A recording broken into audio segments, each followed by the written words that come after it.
मास आता है दिसंबर और जनवरी में। पौष मास में सबसे अधिक अगर सेवन करना है तो मैंने आपको क्या बताया था, वो बताया था आपको अगर ध्यान हो तो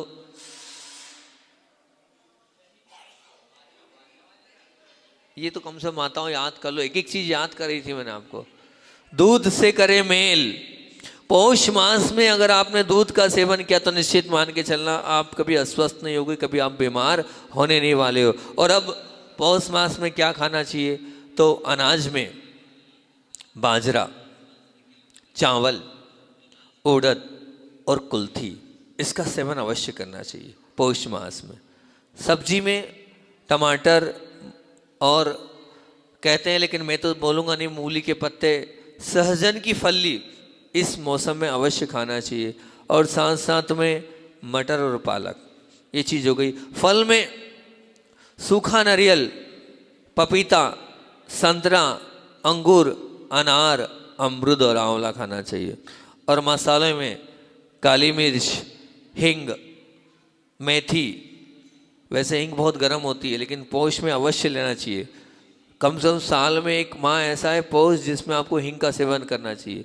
इस समय हिंग की शरीर में बहुत आवश्यकता होती है, लेकिन ध्यान रखना जो ओरिजिनल हो वही वाले हिंग का सेवन करना। नकली से जो हिंग आजकल मार्केट में आई है वो अनेक प्रकार की बीमारियों का घर है वो हिंग।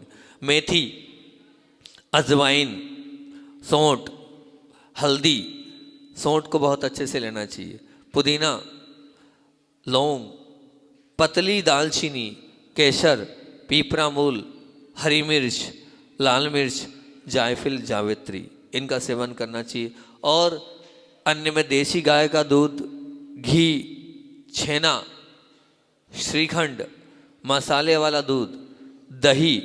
मसाले वाला दूध पहले भी बोला था, अभी बोल रहे हैं। जितना मसाले वाला दूध से समझ रहे हैं ना आप क्या क्या डालना है, काजू है, पिस्ता है, बादाम है, अखरोट, ये सब डालना। दही, लस्सी, गुड़, खांड, सेंधा नमक, काला नमक, खमीर वाली चीज़ें, बादाम, अखरोट, काजू, पिस्ता, चिरौंजी, खजूर, तिल। इस समय तिल लेना चाहिए क्योंकि मकर संक्रांति पे ही तिल ली जाती है। तिल, सरसों का और अलसी व इनका तेल, और मूंगफली और नारियल, इनका सेवन बहुत, जितनी मूंगफली खा सकते हैं इस सीज़न में आपको बहुत मूंगफली खाना चाहिए, और नारियल को भी। और मैं कह रहा हूँ मूंगफली को कभी भी खाना है तो आप भिगो के खाएं, भिगो के खाएंगे तो उसकी वात कारक जो दृष्टि वो खत्म हो जाएगी।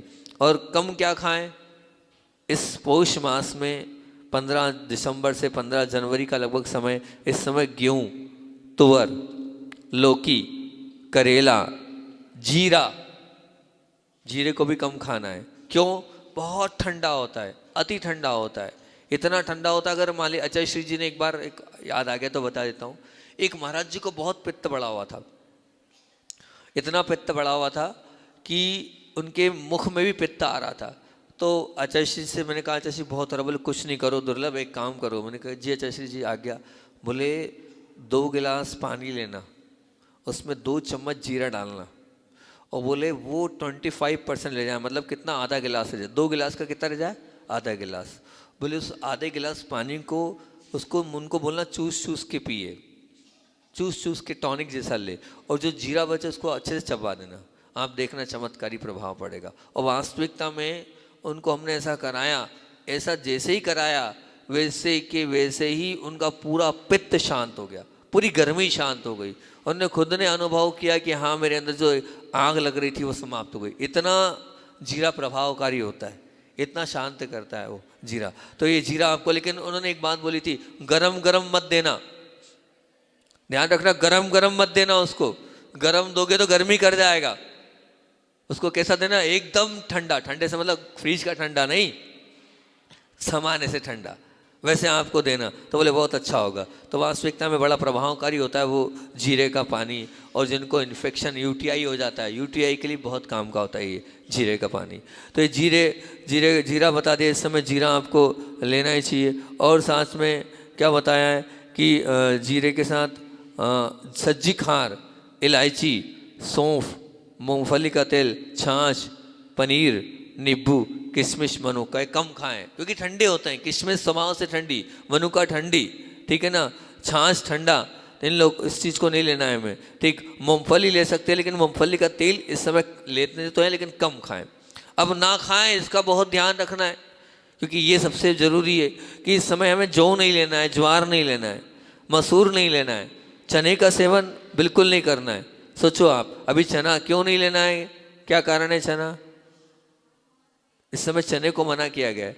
चना। और आचार्य श्री जी ने एक बात और बोली थी, मैं अपने गुरुदेवों के अनुभव बीच बीच में आपको सुनाते जाता हूँ, ताकि जो उनसे मैंने 25 साल में सीखा है वो उनका जीवन पूरा इसी में हुआ है। उन्होंने इतने बड़े संघ का संचालन किया है और सबका संयोजन किया है, तो उनके खुद के भी बहुत सारे अनुभव है, वो मुझे याद रहते हैं। बीच बीच में मैं आपको बताते चलता हूँ कि जो चना होता है, आचार्य श्री कहते थे कि कुछ काबुली चना होता है, उसको आप, वो जो वाइट वाला होता है, आचार्य जी बोलते हैं उसको नहीं खाना, वो वात कारक है, वो व्याधि कारक है, वो देशी नहीं है, वो विदेशी है। आचार्य जी कहते हैं वो देशी नहीं है, वो विदेशी है। आपको चना खाना है ना, वो जो हरा आता है, सूखा हुआ, सूखा हरा चना भी आता है, काला चना भी आता है, सबसे उत्तम काला चना, आप उस काले चने को खाना, वो देशी चना है, बाकी उसको मत खाना। वो विदेशी चना वो बहुत ज़्यादा वायु कारक है, वात कारक है, हानिकारक है, और जीवों की मात्रा भी उसमें बहुत अधिक होती है, आप ये मान के चलना। तो वो वाले चने का सेवन आपको नहीं करना है। तो यहाँ पर चना, और वैसे इस समय तो चने को स्पष्ट ही मना किया है कि चना ये हो चाहे वो, हमें चना नहीं खाना। ककड़ी बिल्कुल नहीं, पौष मास में ककड़ी का सेवन नहीं करना बिल्कुल। क्यों? जो लोग ककड़ी का सेवन करेंगे उनको निमोनिया हो जाएगा। निमोनिया आपको हो जाएगा, इतनी ठंडी ककड़ी होती है, आपने ककड़ी ली नहीं कि निमोनिया हो जाएगा आपको। सब्जी एक बार ले सकते हैं, उसकी सब्जी कोई खाता ही नहीं ककड़ी की। अरे 2, 5, 10 लोग खाते हैं ककड़ी, सब सलाद में खाते हैं, ठीक है ना। बाकी लोग ग्वार फली नहीं खाना, तरबूज नहीं खाना, खरबूज नहीं खाना। तरबूज खरबूज आजकल 12 महीने आने लगे हैं, तो तरबूज खरबूज जिस सीजन में नहीं खाना है ना। सूखा, अभी इस समय ध्यान रखना, धनिया, क्योंकि क्या है पौष में क्या नहीं खाना, तो धनिया, धनिया सूखा धनिया बिल्कुल नहीं लेना।